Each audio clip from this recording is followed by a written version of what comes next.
Что там, братан? Нормально, нормально. Просто қалада сөйлесетін әңгіме емес та.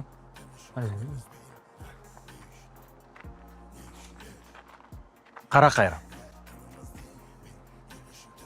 Білесің ба не екен? Жоқ. А мен білем, Қайран. Мына хуйда